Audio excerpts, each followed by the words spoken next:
So immigration detention is actually one of the most, if not the most privatized U.S. carceral system. It's actually nearly 80% of the people in detention are in a privately run facility. Right. Thinking about that number is crazy. We've seen even the highest states, John, you might be able to hop in here with numbers, but I think New Mexico and Wyoming are the two highest states in private prison detention, right? What do the rates look like in those states? Actually, I think it's New Mexico and Montana that are at or near the highest, right around 40%. So half of the rate of private usage for immigration detention.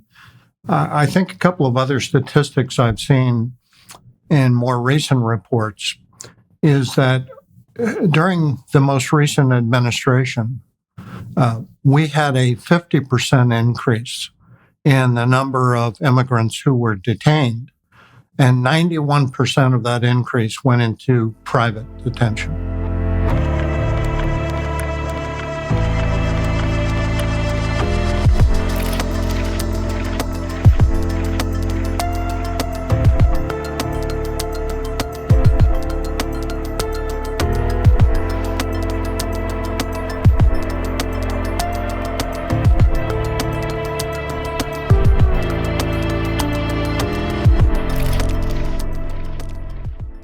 Hello, and welcome to the Prison Cells podcast. I'm your host, Robert Craig, and alongside me, as usual, is John Dacey, the Executive Director of Abolish Private Prisons. How are you doing this morning, John? Great, Robbie. Looking forward to this discussion. Also with us is Tank Johnson, who's consulting with Abolish Private Prisons. How are you doing this morning, Tank? Very good. Excited. I am also excited. We have two guests with us today. The first is Cynthia Garcia. How are you doing this morning, Cynthia? I'm doing great. Thank you. Pleasure to be here today with you all.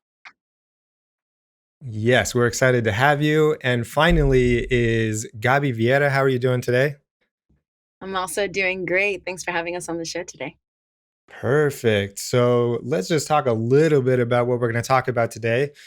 In general, we're, as usual, talking about the influence of private corporations in the criminal justice space and all of the different ways that profit motive has sort of taken over and led to negative outcomes. In particular, today we're going to be talking largely about immigration. And I tend to think of criminal justice as two different, there's a lot of different spaces, but we think of incarceration, which is for criminal penalties and the things that happen after somebody commits a crime. And then immigration, which is not necessarily criminal stuff. It's immigration-related offenses, which are often civil offenses, but can include criminal offenses as well.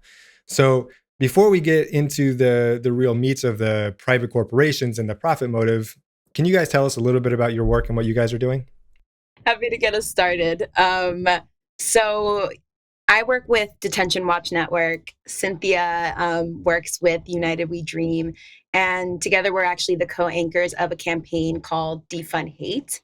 And this campaign is, led by a coalition of organizations. We represent directly impacted immigrant communities, faith leaders, civil rights and immigrant rights advocates across the spectrum. And it really focuses on divestment from abusive immigration enforcement agencies, ICE, Immigration and Customs Enforcement, and CBP, Customs and Border Protection. And, like I said, we launched officially in 2017. Actually, it was right after the Trump administration came into office.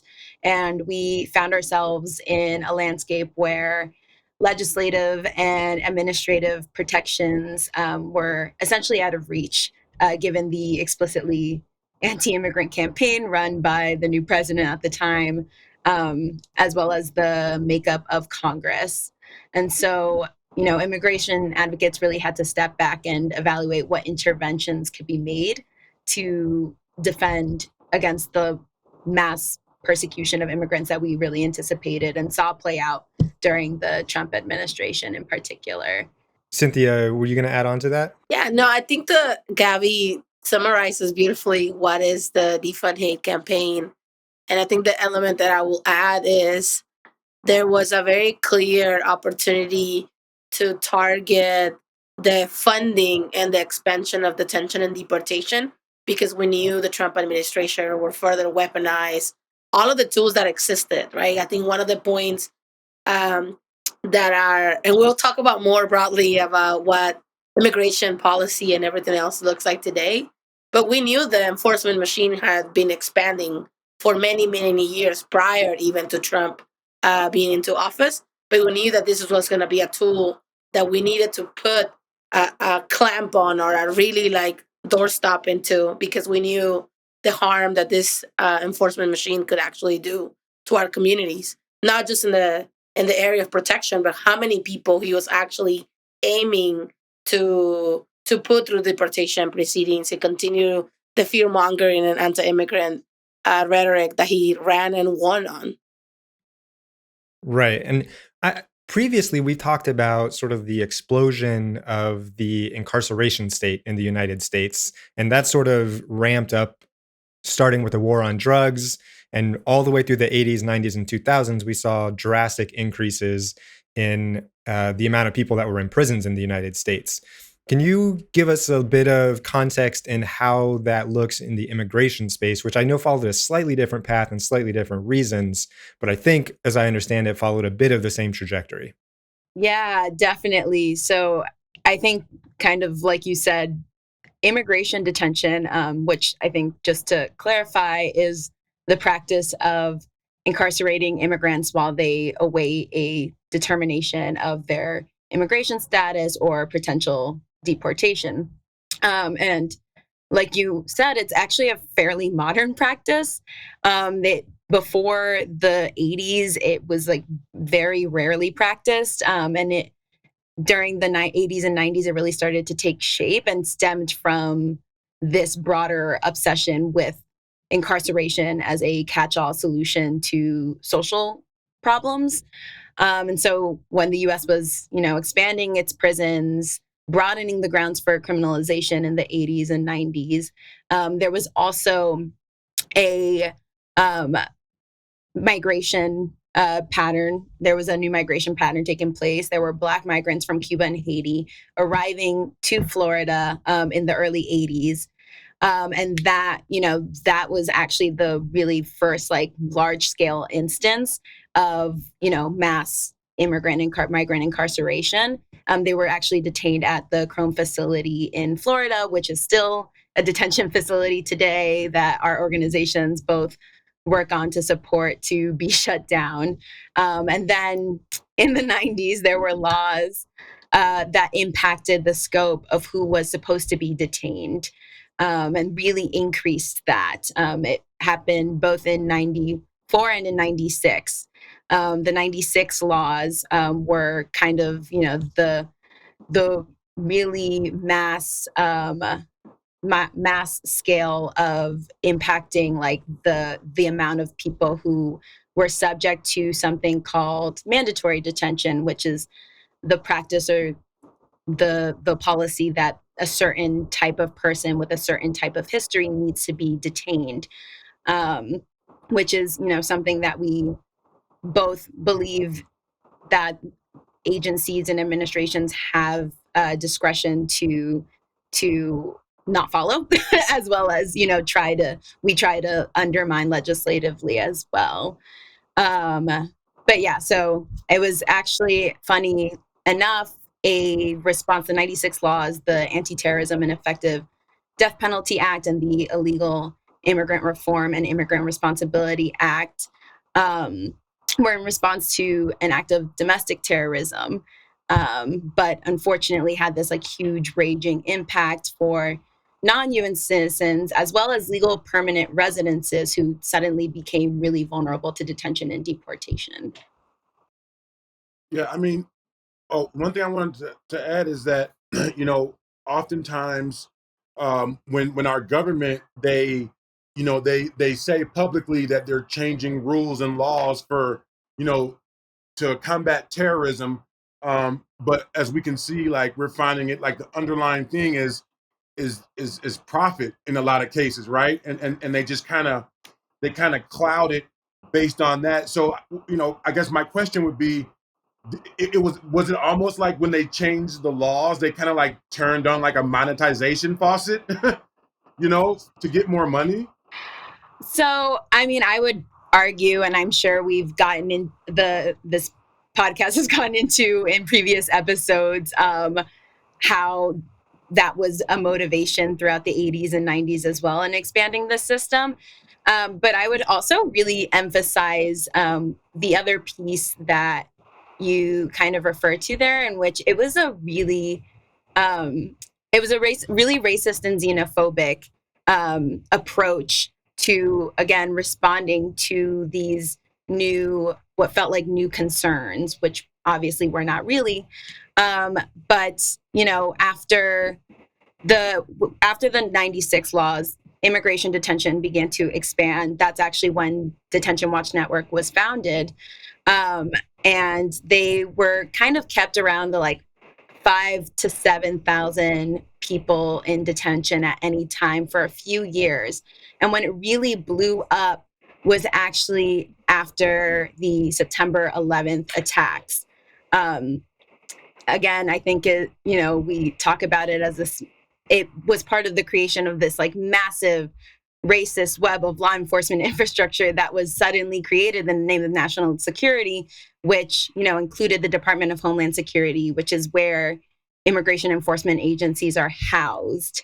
And so, after that, when it was really, built into the infrastructure of a massive federal law enforcement agency, that's when it really started to blow up. And just, under 2 decades later, ICE now operates this huge sprawling network of about 200 jails across the country that detains hundreds of thousands of immigrants every year and makes billions of dollars, as well as costs the government billions of dollars. And I definitely want to get into the sort of modern system of ICE and private detention that we have today. But I want to go back just a little tiny bit, because I think people that work in this space can lose the forest for the trees a little bit, because we take so much for granted because we're here all the time and we're talking to people that are here. But let's go. It sounds like so far the way we've talked about it, there was this period, and then we haven't talked about what happened before, but we talked about the increasing detention effort. But I don't think it was the case that before we started to detain so many more people, that there was no enforcement of immigration laws. So can you explain a little bit about before detention became how we did it? How did we make sure that people showed up to immigration hearings, or, what did it look like for people that were going through the process before detention was there? I can share. And I think that the important pieces to say here too is that deportation and even detention are not something that started in the 80s, right? I think Ellis Island was actually one of the first immigration detention facilities in the world, and that dates to the 1800s. And so this level of incarceration of people who are arriving to the US existed way beyond what people consider the modern infrastructure of immigration detention. But what we also know is that people were literally coming in, getting documentation, very minimal, and making sure that as long as they had somewhere to go or relatives that they could connect with, the process was actually a lot smoother for them to be able to come into place, right? Additionally, I think we haven't touched base about 1965 and the way in which prior to that, right, there were quotas about specific people, specific groups that were able to come. And so the composition of immigration or immigrants in this country were predominantly Europeans, Northern Europeans, right? To which we don't talk about how other white people from Europe were also discriminated because of how white or non-white they were. And so whenever 1965 policies changes that shifts, per se, immigration into a skill and labor base, into a relationship based migration, the immediate impact is that people who have already relatives who predominantly are white are able to still move freely into the United States. But then it creates this huge cap into the people who are coming from Latin America. And so then again, this is where the anti-Blackness and the xenophobia and racism really play a card in how immigration enforcement then really takes shape. Because now the majority of what is considered illegal immigration, right, as literally Gaby shared, it really begins to take shape of who is going to be coming into the immigration detention, who is going to be the people who are undocumented or who are non-citizens who are going to be impacted by this. And so what I think also comes to mind is that people believe now that the current infrastructure has always been the way it is, that somehow people have to come through all the border points of entry, go through all this embassies, a systemic fingerprinting, biometrics, and all of this different sort of checkbox in order for them to be able to enter. But even when we look at the today, the way in the hyper militarization of the southern region is nothing like what's happening in another border, right? And it's our relationship with Canada. Why is it that even whenever we put that in perspective today, they're not equally the same? It was a very intentional shift in who was considered skilled labor, who was a good immigrant. And then you tier that up to what Gaby shared around criminalization laws that now vilify and dehumanize immigrants who are not fitting this exceptional immigrant model, who are not beneficial, right, in the lens of these policies, and then gives a scapegoat to all of the failures on the infrastructure of the government who are saying domestic terrorism is not a problem from within, it's actually a problem from the people that are coming in. And we saw that repeat, and we've seen it repeat time and time again in different administrations, because it's rooted in that element of othering and dehumanization of people of color, of Black immigrants, of low income and poor people. Yeah, that seems like, the one. If I were running on that, I would take that one point and just hammer it home. Like, why was it good for you guys, and it's not good for someone else? And we know why. We know why they create the propaganda. And man, that's just hearing that is just so glaring. Like, yeah, this system has not always been in place. Right. So, okay. So now I think we have some background. Let's move to what it looks like today. One of the things that we've mentioned before on previous podcasts is that something around 10 to 15%, depending on the day, of people that are in prisons are in private prisons. What does that number look like in the immigration detention space? Yeah. So immigration detention is actually one of the most, if not the most, privatized U.S. carceral system. It's actually nearly 80% of the people in detention are in a privately run facility. Right. Thinking about that number is crazy. We've seen even the highest states, John, you might be able to hop in here with numbers, but I think New Mexico and Wyoming are the two highest states in private prison detention, right? What do the rates look like in those states? Actually, I think it's New Mexico and Montana that are at or near the highest, right around 40%. So half of the rate of private usage for immigration detention. I think a couple of other statistics I've seen in more recent reports is that during the most recent administration, we had a 50% increase in the number of immigrants who were detained, and 91% of that increase went into private detention.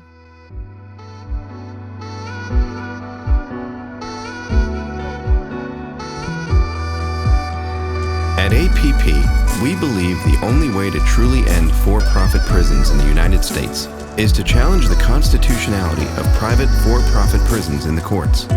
And with your help and moral courage, we will succeed. Completely donor-funded, we ask for your support.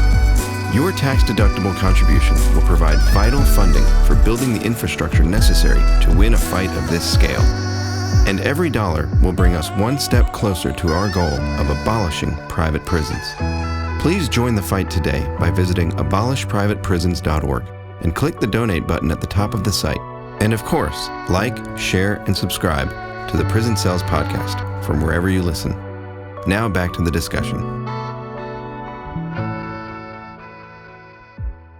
So I mean, these numbers are crazy. Even among the highest states, detention is twice as private as the highest states, and more like 7 or 8 times as private as the broad across all of the states and including federal prisons. So how does that happen? How did the private companies become such a big player in the detention space? I can share, and I know Gaby and I go back and forth around this conversation. I think what we have seen is the same way that policies evolve, the system evolves with it, right? It's very collaborative. So we began to see policymakers spot their mistakes on the war on drugs, right? We saw bail reform come into play and begin to move into what releasing people from prison looked like. And we began to see what cutting, right, the percentage of people that actually ended up incarcerated. But then you create a parallel model that then really begins to see as the next big purse. And we talk about the power of the purse in our Defund Hate campaign, because that's really where the funding is coming from. The incentivization, or like the incentive to incarcerate people, comes from the profit model. And so we begin to see the shift into where local county jails and prisons begin to allocate space and funding to actually detain immigrant people, right? We've seen that through collaborations with ICE for many decades. One of the programs, CAP, and then 287G agreements. We begin to really see the expansion of how detention really begins to be normalized, but also an extended arm of the incarceration system. And so that the acronyms. Can you go? You just used the cap and the 287 thing. Can you I mean, I know that these are terms that when you're dealing with it, you just use this because this is how everybody talks. You can't explain it all the time, but I think those are important because I don't think people realize the kinds of relationships that the federal government has with counties, cities, and other things. And can you explain how those exact, the 287G stuff works? And then more broadly, maybe, how does the federal government communicate, rely on, fund these municipalities, the counties, and what does that relationship look like? Yeah, just to lay the groundwork a little bit, and then I want Cynthia to get back to what they were saying. But just to go back to the question you asked before, Robert, and also incorporate what you were just asking right now. ICE currently doesn't actually operate a majority of its facilities, so part of it has to do with these different relationships between either private prison companies and or local governments. The privatization, actually, it's really wild to look at the way it's scaled up within the immigration detention system itself, as the immigration detention system also has scaled up. So at the beginning of the Obama administration, it was about 40% of the immigration detention system was privatized. And that basically nearly doubled by the end of the Obama administration. And the reason that happened is because, under Bush, after ICE was created, and after immigration detention really started blowing up, it was, this really opaque and kind of messy system. It was really difficult to follow. They were trying to figure out what they were doing themselves. And like Cynthia said, it started evolving. Under the Obama administration, there was this big emphasis on transparency, right? And so what they did was actually consolidate the system, creating these larger facilities that were run by these prison corporations that had, quote unquote, experience doing that. And the idea was that this would be a more, straightforward system that people could manage and understand, which is, one, obviously not the issue with the system. Transparency is not the issue. It's the systemic abuse within the system. But that's kind of how, this greater privatization and this greater, consolidation of the system took place. And then, that kind of continued under Trump. Both, early on, they expanded in all areas. They expanded both their smaller contracts with local governments and these larger contracts with private prison companies.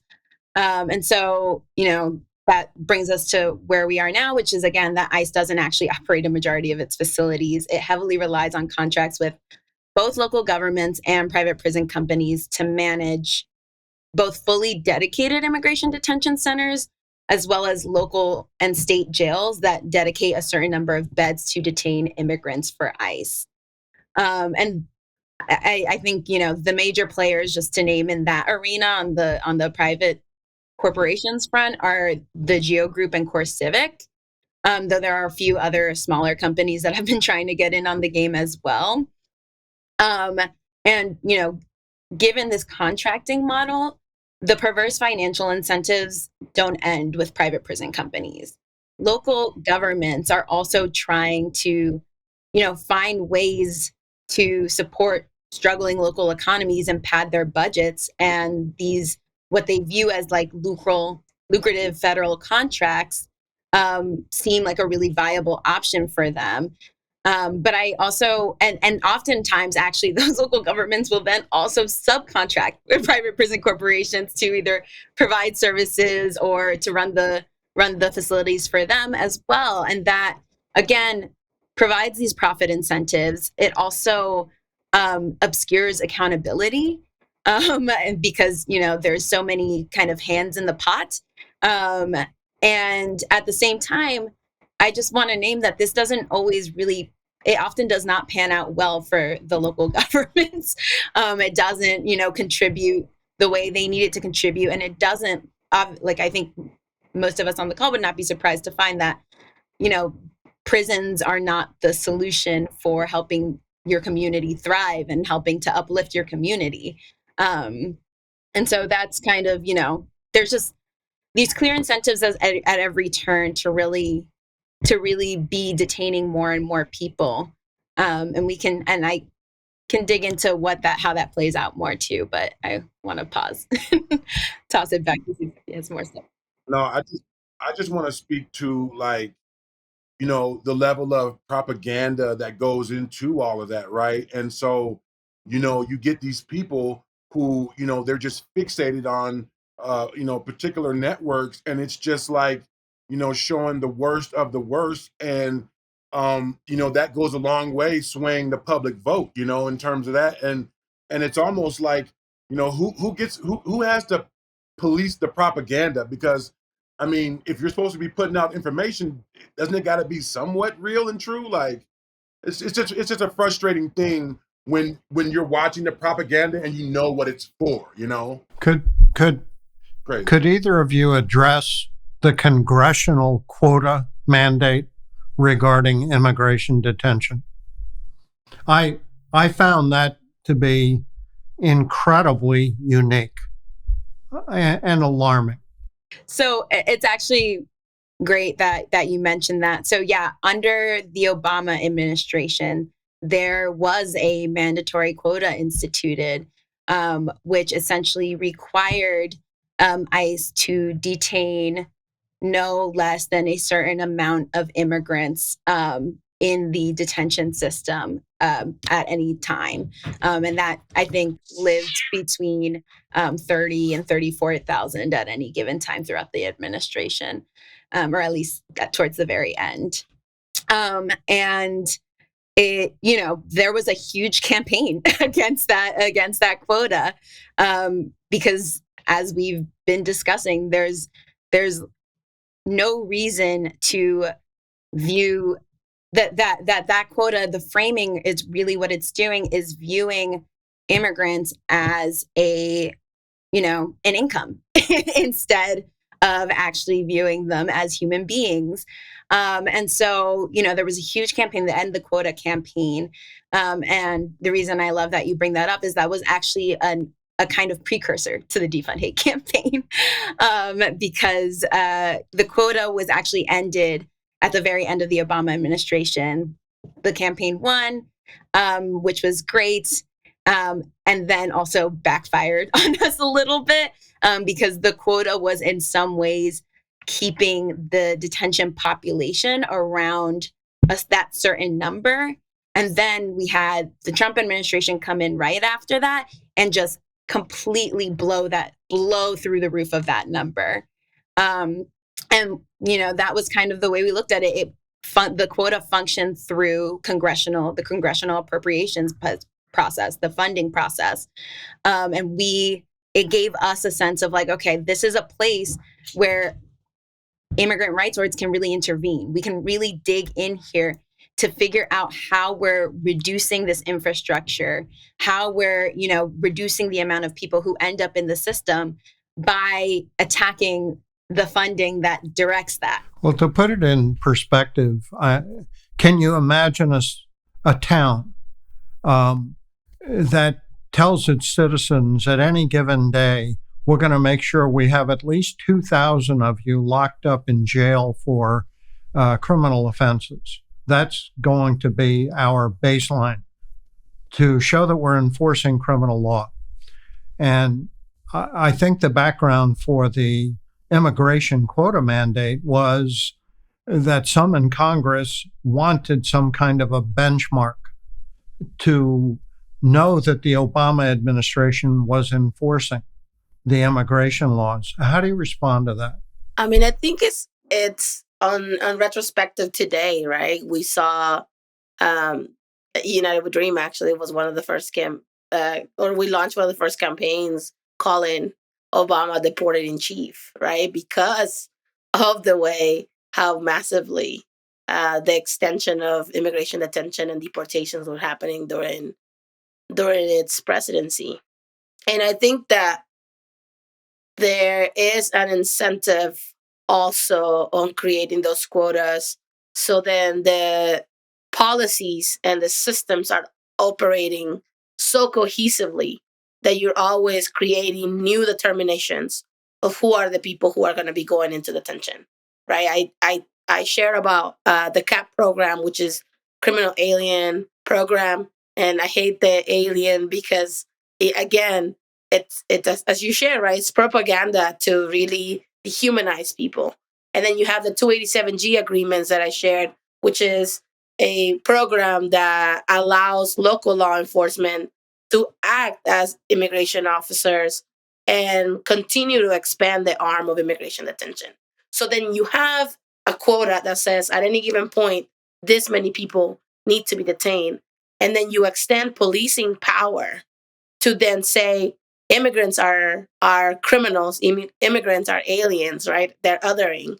You have an immediate response on the local communities, alienating people, dehumanizing them, stripping them of their rights. And I think like the piece that is critical is that at the beginning of the Obama era, we're gonna detain or we're gonna deport criminals, not families or felons, not good people. He solidified this narrative about the only people who are being impacted by immigration detention and deportation were quote unquote not worthy of being here in the US and not in community. And the reality is that all of these quotas, all of these additional layers of pressure to continue to keep those beds filled led into massive lawsuits in Maricopa County in Arizona, where we were able to see how racially profiled the Latinx community and communities of color were. Because then you're also leaning into the personal bias of all the people who are policing our communities. Who is an immigrant? Who looks like an immigrant? Who may potentially be undocumented? And so then you're not going to have local law enforcement policing people who they see look like themselves, right? Someone who is a USC or a US citizen. They see the people who don't have the same features as them, or the people who have different features as the other. And so we've seen that play out time and time again. We know the history of policing. It's rooted in anti-Blackness. It's rooted in against people of color. And that's exactly the arm that the Obama administration and during the Trump administration just exponentially expanded. At the beginning, Gaby also shared there was a lucrative incentive to add additional funding, or the local jails were getting additional funding to hold people on what's called ICE detainers. So once you have been arrested or stopped, right, for any traffic violation, even and gone into a county jail or a local jail, then the county or the local jail could hold you for an additional 48 hours without any other premise than your immigration status. And so then they begin this sort of vacuum of the constitutionality of that additional hold, whether those detainers were actually constitutional or not, given that people often haven't even been charged with anything, but they're being detained to then be transferred over. So then you have money at the local jail, then you have money in immigration detention, and then you have this consistent collaboration. And when you put a quota in place, now your local power, which is the policing side of things, has an incentive to continue to bring people in so that you can continue to meet that quota. And I think that's very relevant. We ran a campaign in Harris County with a lot of different organizations about the specific things, because it wasn't just impacting the community at large. We were seeing impact people in schools. We ran a campaign, Dennis Riviera, in a high school where, his teacher decided to call the cops on him because there was an altercation at his high school. He went from going that morning to his high school to being in immigration detention by the afternoon. Someone who was 17 years old on the premises on just a scuffle at school. And so the way in which the policing and the immigration detention have so much dependency on each other has allowed for the expansion of immigration detention to grow in the way and be normalized in the way that we see it today. Although we know it's a policy choice and it's also a poor investment of taxpayer dollars, right? And how when you can invest in actual counseling, so then young people are not finding themselves in situations of stress, you're investing in a police officer that then leads somebody into deportation proceedings at such a young age and impacts the rest of their life. Yeah. I remember I taught fifth grade in Phoenix for a couple years, and these communities have ways to share news with each other, right? And there would be, they would get word that a raid was going to happen, or that in these 287G cases, they would be, setting up these patrols for certain neighborhoods or whatever. That news would get shared among families very quickly. And you could see, I had 39 kids in my class, and every once in a while, that number would drop to like 30. There'd be 25% of my kids just wouldn't show up for school. And at the beginning, I was really confused because it's, normally you have one or two kids who are absent. They have a flu, they have a cold, whatever. But getting like 10 kids absent the same day is strange. And so you start to ask around and what's happening.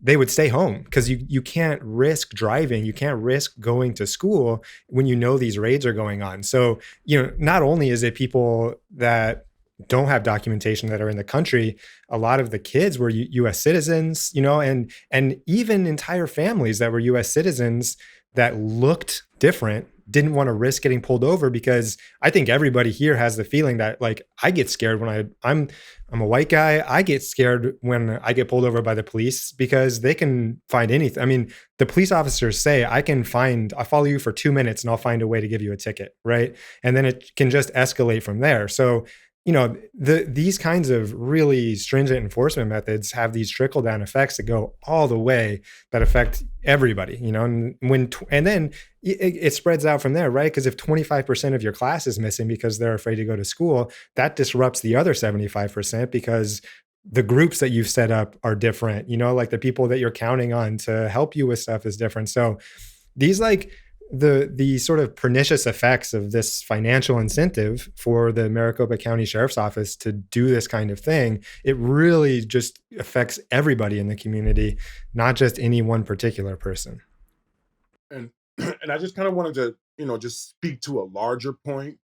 I know the Trump administration, they were kind of, loud and boastful about their immigration policy, but I think the Obama administration gets a pass. I feel like, they don't connect that to his legacy, that, you know, our immigration thing just became, just it went through the roof. And I think, history needs to show that, and it wasn't just the Trump administration, like that started under the Obama administration. And it's just, I just think it's unfair that he's, within the community, yeah, we know, but the larger voice is kind of like, oh, he did everything great. And, that was not the case.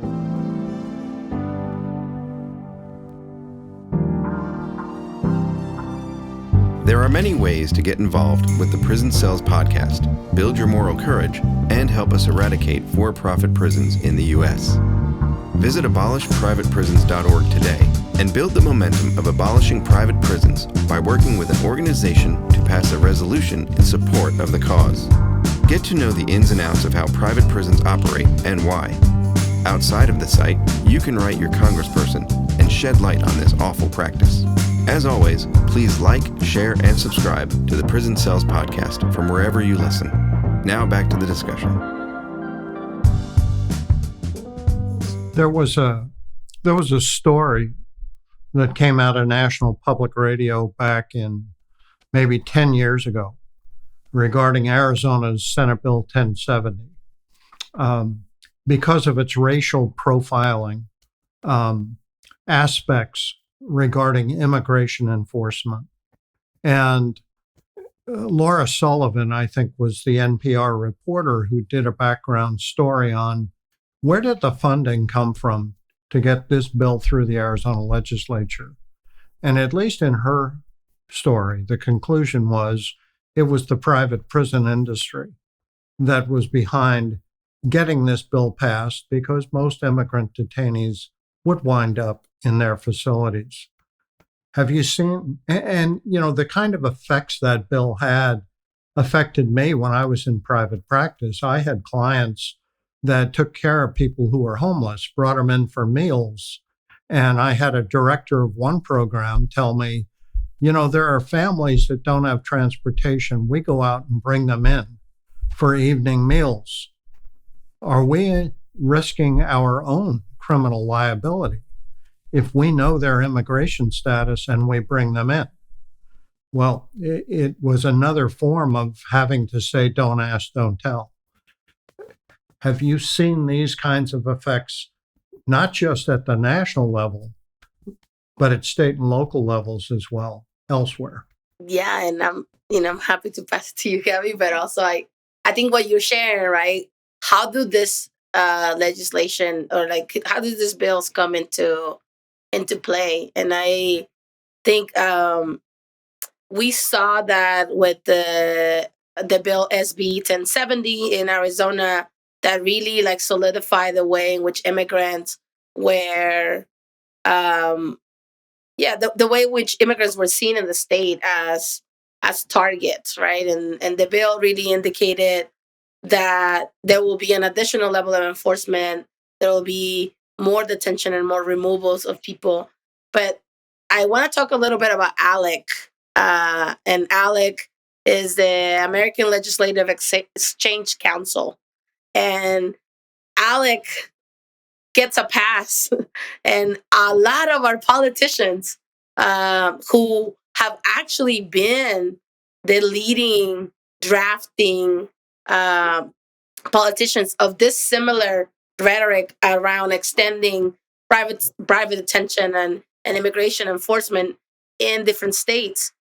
We know that ALEC actually has board members of private prison industries, right? So they draft a bill that will incentivize more money coming into their business. And they just have to choose the right legislative session and the right political figure to pass that bill.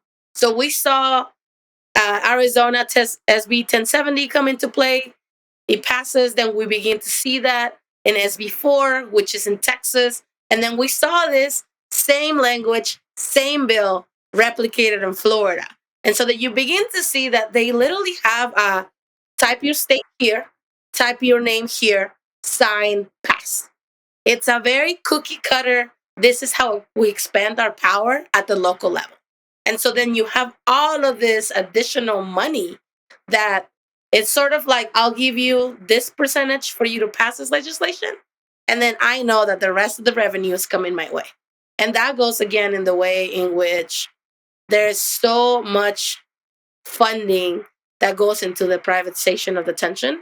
And then the last thing I wanted to share, because I thought that was also important, of what you share about Obama, right? And about his legacy when it comes to immigration. I'm a DACA recipient myself.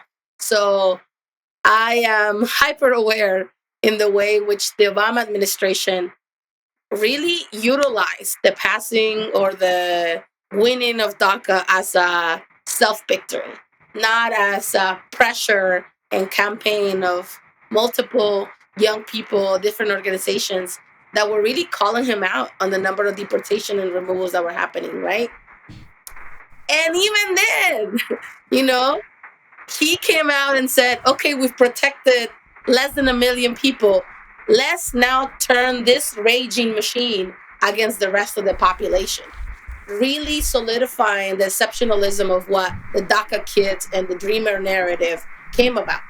And so then he left the rest of the population of immigrant people who were undocumented more vulnerable to the enforcement machinery.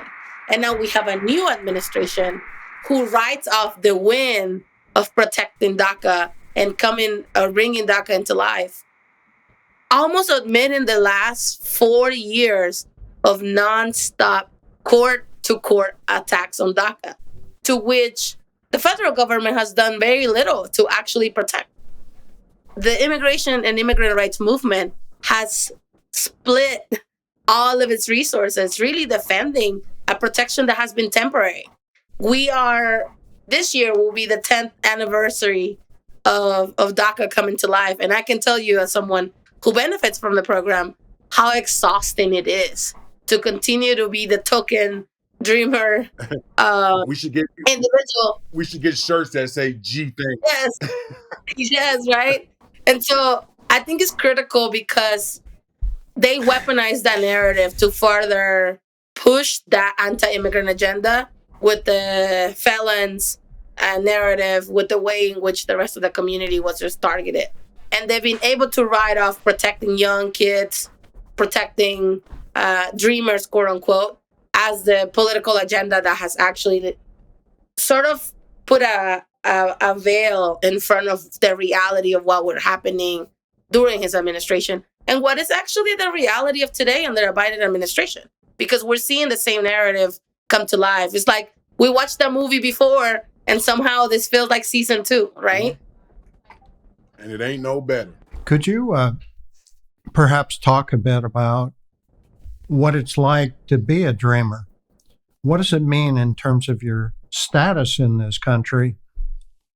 And what are your fears about the limitations of DACA for yourself and for others? Yeah, and I mean, I always push back, and obviously I had to know better to do better. So I always push back about the narrative about dreamer, because I think it creates tiers of worthiness amongst immigrants. And so I'll say, I'm a DACA recipient, right? I benefit from a program that has allowed me to live on a subscription of 2 years by 2-year basis. And I say that with a little bit of like fun to it because it has been really exhausting. You said subscription? Did you say subscription? Yeah, I have a 2-year subscription to the US. That's amazing. I have my America 2-year subscription, as people call it. But it has been really difficult. I'm the oldest daughter, right, in a mixed status family, which means I have family who has been here for a long time, who are also undocumented, and also family who is here with a permanent status or that are U.S. citizens.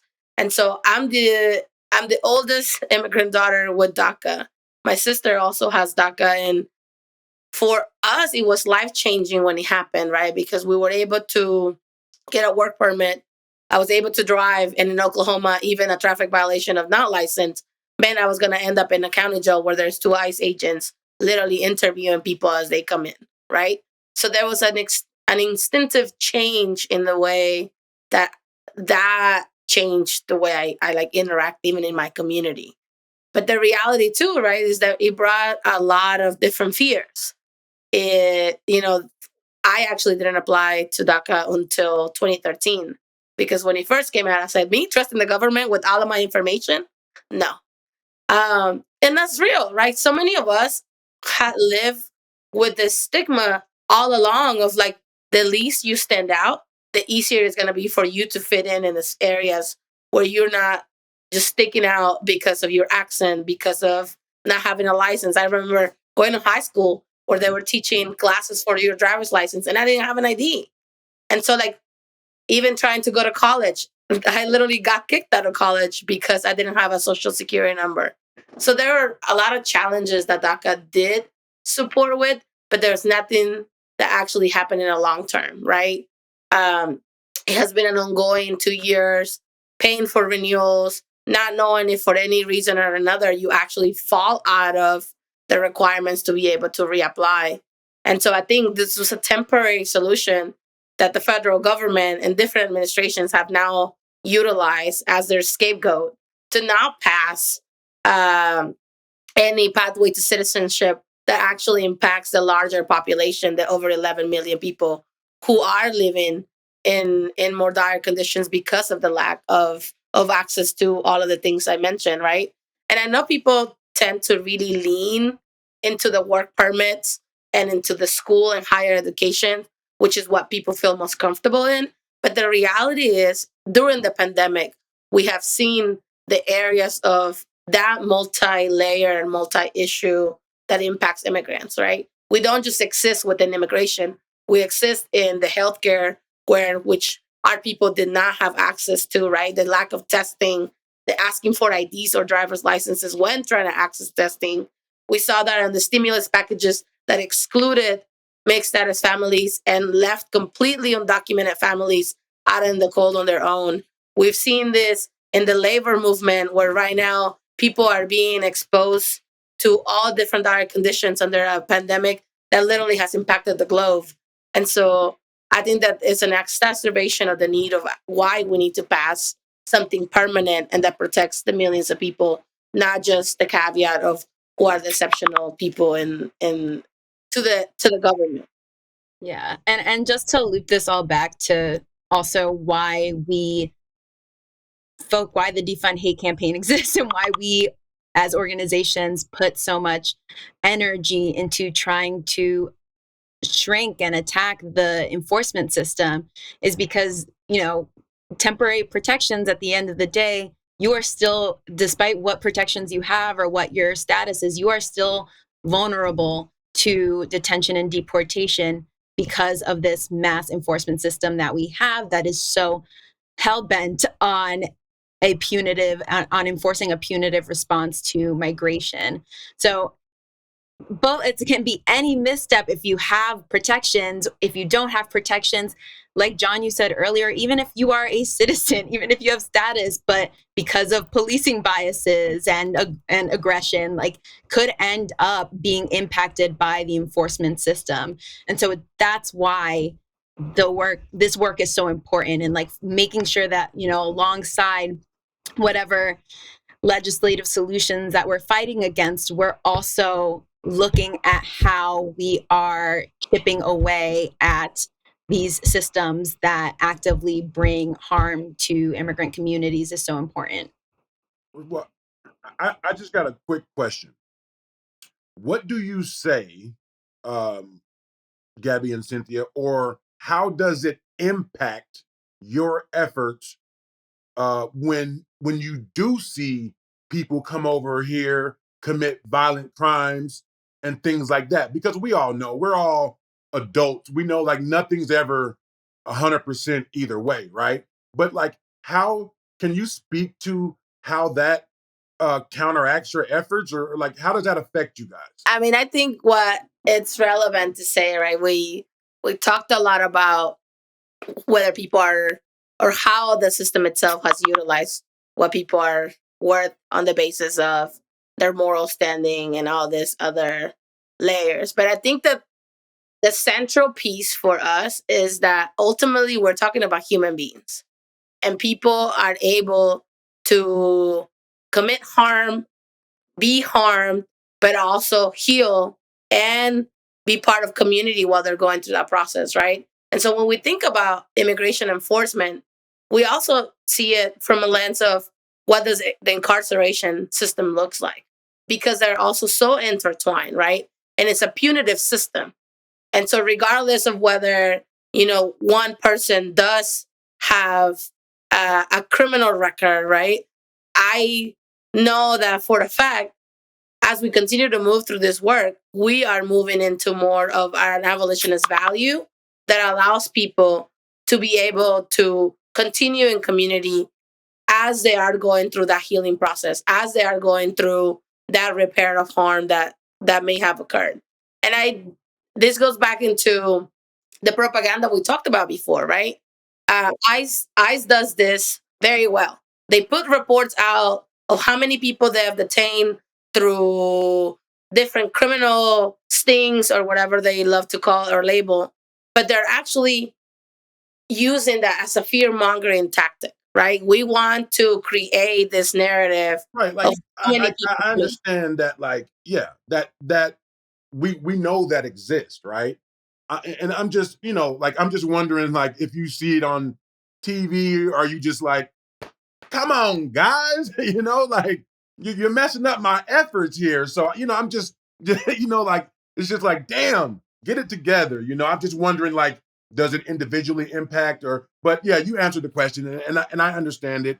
For what And I you think said. it's about narrative, right? I don't want to divert from the question. I think that the thing that it's clear to us when those type of news come out and where those type of reports are is how much work we actually talk about in decriminalizing even our own stories, right? We are more than whatever that criminal record might be. And so I think that the thing that when something like that comes up, I mean, we saw Trump host a press conference around with sheriffs all over the county who cherry picked all of the worst cases they could talk about and just really came here and said, like, all these murderers were picked up in your community, X, Y, and Z county. And so we see that as how do we tackle narrative? How do we tackle the criminalization rather than just an individual account, right? Because harm and violence in our communities is also perpetrated by the similar policing systems. So then our goal is to identify how that propaganda is impacting our communities and what can we do that to deter the effectiveness. So then we can say, how is it that we're spending all of this money in funding all of these different things instead of making sure people have housing, food, healthcare? Because that's really where a lot of the additional needs are coming from our community to respond into that violence, right? So I think it's a multi-layered answer, but I think for me, it's not about putting individual accountability, but our collective accountability on making our communities be resourced so that we can all Yeah, thrive. no, I just wanted to hear just the other side of the coin. Just wanted to hear it. Thank you. I think one thing that stood out to me is John and I, in our work with Abolish Private Prisons, often get asked the question, why are you focusing on bringing this case to the Supreme Court? Why don't you fight the private prison battle in different areas? The Biden executive order, for example, when he said that we're going to start scaling back our contracts with private contractors and not renew them when they come up. Isn't that a win for you guys? Why don't you work through the legislative process? And the way that John always explains it very coherently is, look, these policy wins are temporary. And especially in the prison contexts, it's spread out among 50 states and several federal agencies. And so if you work state by state, we could win in Arizona, and that still means 49 other states in any way. So we have chosen very deliberately to focus on a centralized model of private prisons, right? And that way, if we win at the Supreme Court, the whole system can fall. There's an interesting parallel in what you guys are doing, as I see it. You have, because it's immigration detention, it's a federal institution primarily. So you can work directly at Congress and sort of, undercut that whole thing. So that might be a good transition to ask, like, what kind of efforts are you guys seeing that's successful in working in the legislative sphere? Who are the opponents to your work that you see? Do you see the profit incentive showing up in your battles? And what does that look like when you're doing advocacy?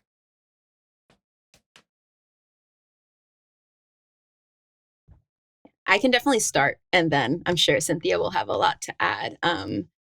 But just, well, wanting to note first, and maybe this plays into, where we're not getting help from, the executive order that you just referenced, President Biden issued it. It was a win, and it did not include it did not impact the Department of Homeland Security, meaning immigration detention centers as of now are not addressed by that executive order and can continue to be privately operated despite this purported outrage about the private prison industry generally.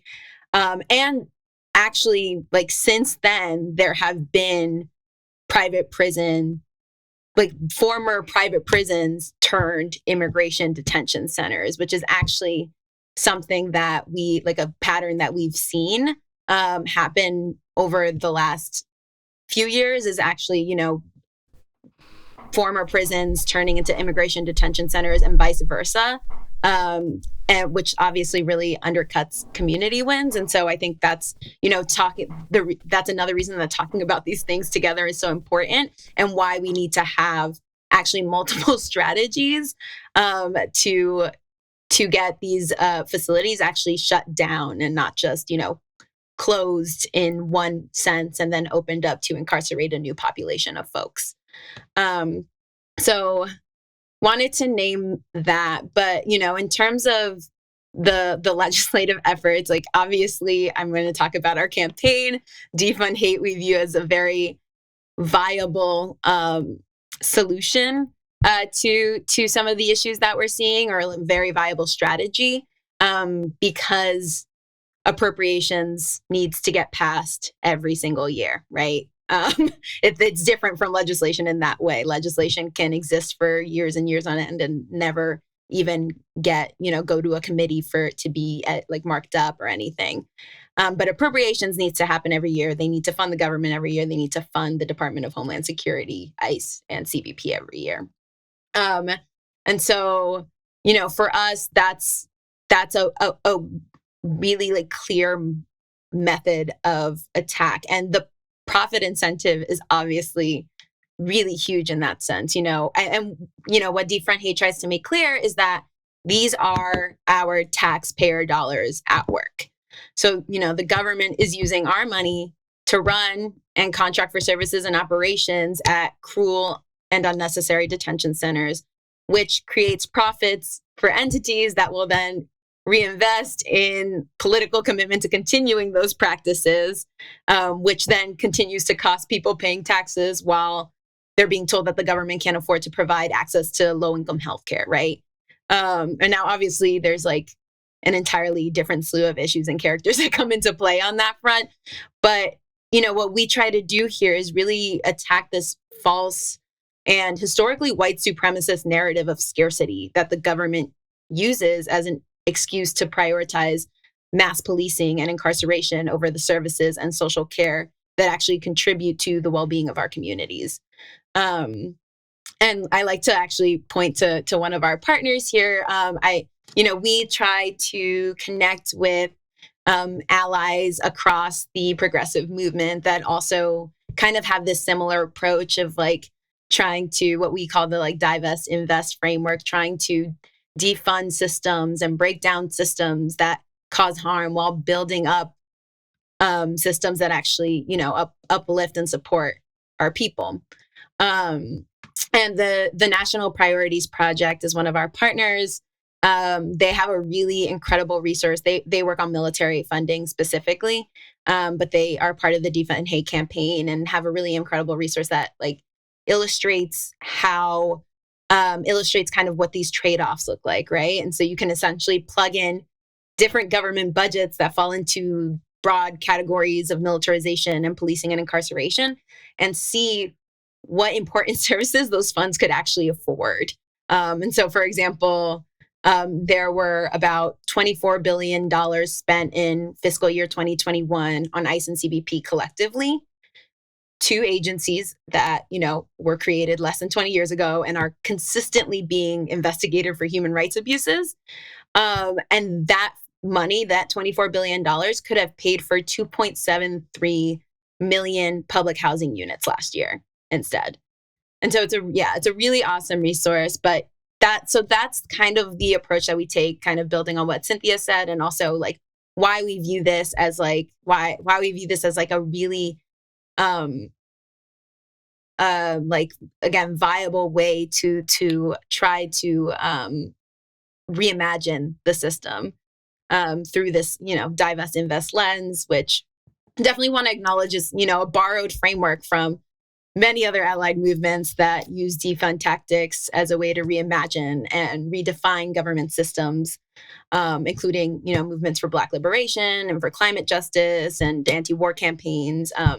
Just, a really, really useful way to acknowledge the power and potential of resources and consider its role in answering larger social questions more holistically. One of the resources that we use almost every time that John and or I gives a talk to somebody is to, every time we go to a state, if we're going to a law school or a college or, a bar organization or something like that, we look at how much does it cost to keep a person in prison for a year and how much does it cost to pay for in-state tuition for a year, right? And just putting those numbers next to each other, and you can see that almost every time it costs more to keep somebody in prison than it does to pay for tuition for somebody for that entire year.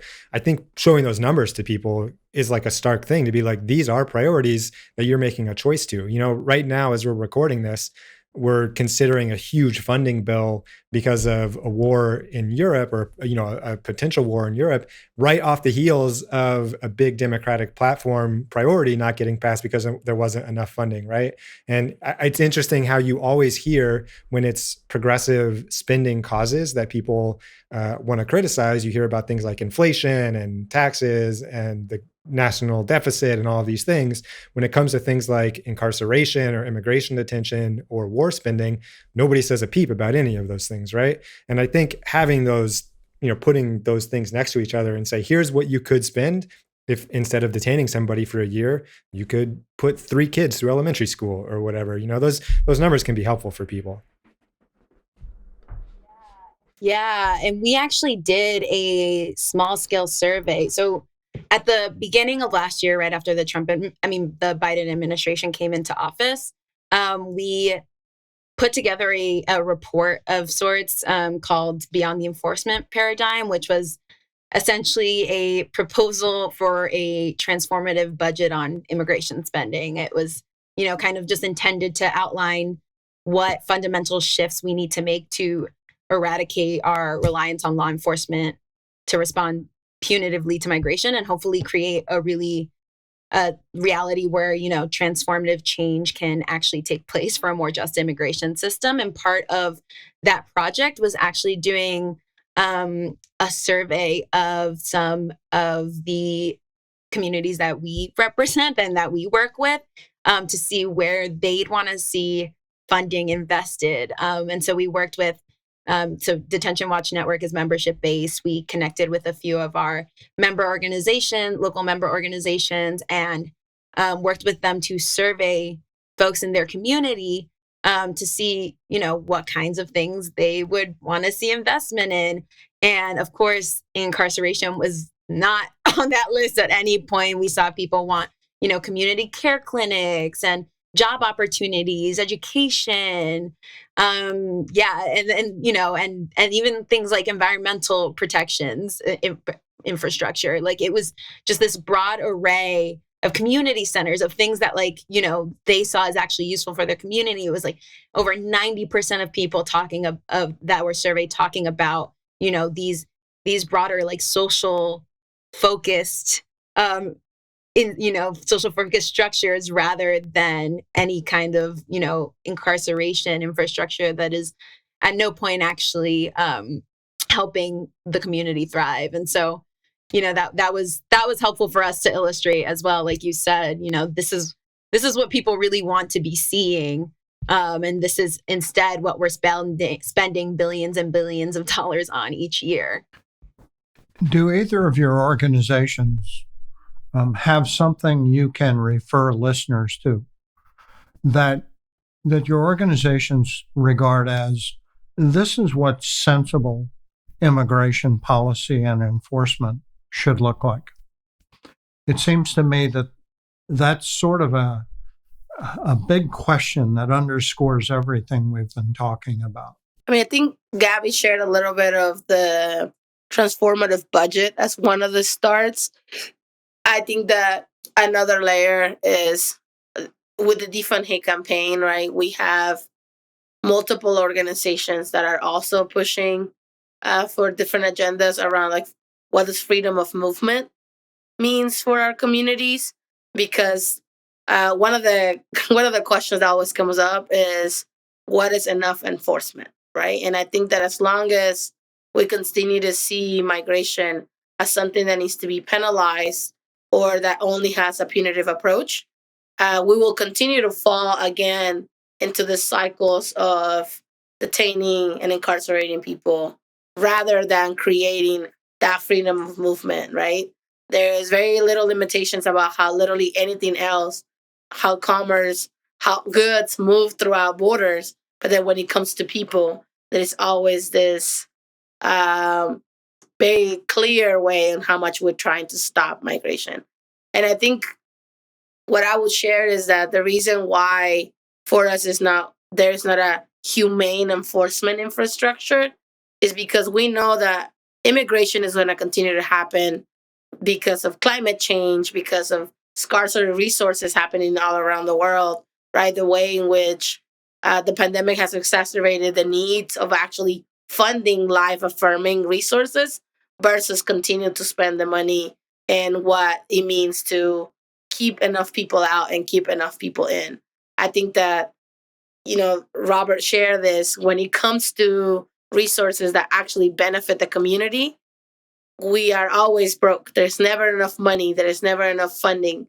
But it comes to open checks for military spending, for war of all sorts, internally and, abroad, there's always a blank check. And so what we don't want to fall the trap into is like, what's enough enforcement? We actually want to see immigration where it's not penalized and where it's not criminalized. And that will require freedom of movement. One thing that I've always found interesting about this paradigm is that every single time that I've read like an academic study on the effects of immigration, right? The sophisticated economic analysis shows that the more immigration you have, the better your economy does. And even the most like critical economic takes on this suggest that there's maybe a small cost when people initially enter a space because it takes time to get used to the local conditions and learn the language and the systems and all of that, but it gets like multiplied and repaid years forward and then even more generations forward, right? So I've always found it interesting because it's hard to imagine an explanation that's not racist or xenophobic when all of the data suggests that more immigration is better, especially in a country like the United States where birth rates are declining and stuff like that. And to keep the sort of economic engine going to sort of fund Social Security and the things that aging populations need, you have to have population replacement, and immigration seems to be the way that happens. And so to me, you confront people with these facts and it's hard to see a non-racist, non-xenophobic answer to why we continue these sort of punitive immigration policies. Would just agree with that. That was immediately going to be my response. I think it's, seeing, again, like talking about all these things together, seeing all these, things in play with each other. It's, the racism and white supremacist history in this country as well, like manifesting in, of course, the institutions that were built throughout the early history of this country. And, people and also being a way for people to consolidate power if that's what they're looking to do. We talk about fear mongering. It's like a very effective way, unfortunately, of consolidating power, and trying to come up with counter narratives to that is, very difficult.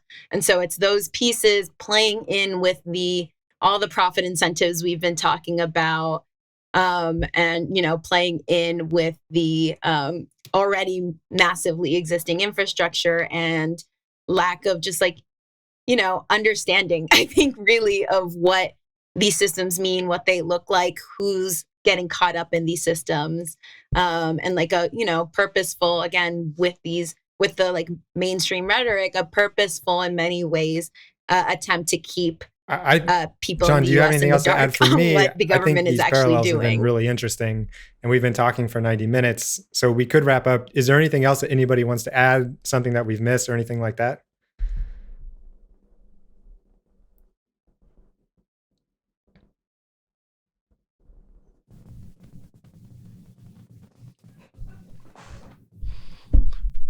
I think the one thing that I'd like to tease out a little bit is your references very early in our conversation today to support for your advocacy from faith organizations. A number of mainstream faith organizations have called for the abolition of private prisons and jails on moral and ethical grounds. What are you seeing in the immigration space?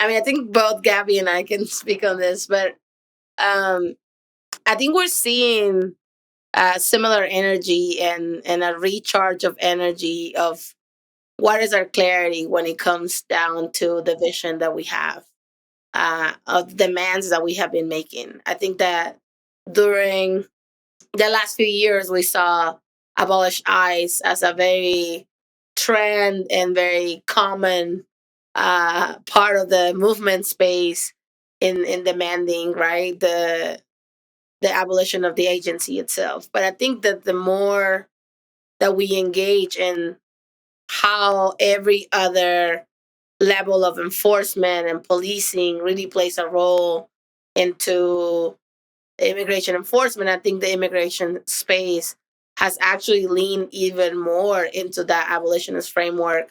And there's a lot of work to do. I don't mean to say like everybody's already there, but I think we're all moving with a lot of comfort and clarity and saying, if we are not seeing a way to actually tackle and dismantle the way that the system operates, we'll find ourselves fighting the same battles next presidency, next Trump, next Biden, right? And I think, in retrospective, when we think about what happened during the Obama era, the pragmatism and the way in which we needed to be more palpable and more conscious of what we can really get, and all of those things are already showing up even during the first year of the Biden administration. So I think that we have continuously been moving into a direction that is not just about abolishing ICE, but it actually sets out groundwork for us to begin to really eat away at immigration enforcement as a whole and continue to take those layers and the intricacies of the way that it collaborates with police. We have a lot of organizations already in our campaign who are already saying defund, ICE police, CBP, because they're all they're so connected to each other, right? Like you can't cut off one part of the system without knowing that the other one will continue to extend its reach and continue to harm community. And so I think we're moving in that direction. And I'm actually really excited to see what flourishes from that space.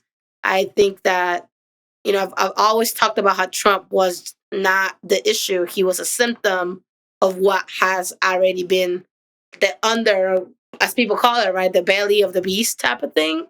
And if we don't actually come in with as much clarity on our demands, we will have another Trump. And he doesn't have to look like he did. He will come with similar rhetoric, will utilize and weaponize the courts as we see today.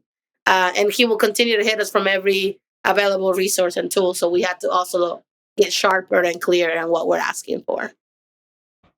Yeah. And I want to also specifically acknowledge and credit the protests of the summer of 2020, the defund the police uprisings, because that hit the advocacy world beyond the folks who work on policing. It was a huge mobilizer for everyone who was doing political advocacy and activism, and really pushed people even in the immigration space. And again, we talk about these things being very closely tied, and obviously there was a lot of evidence of that even within those protests, when you saw ICE and CBP agents trying to help local police, and also the National Guard showing up, like all these different forms of law enforcement showing up to try to suppress the protests.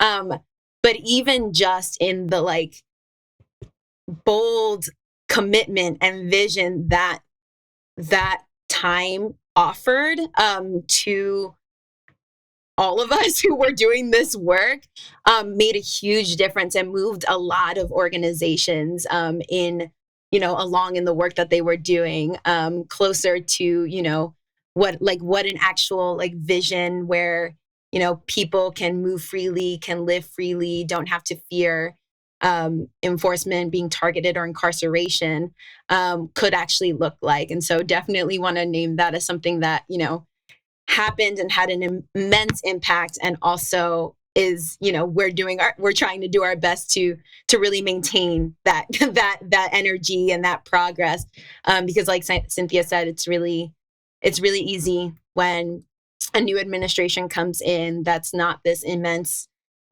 scary person opposition that is so clearly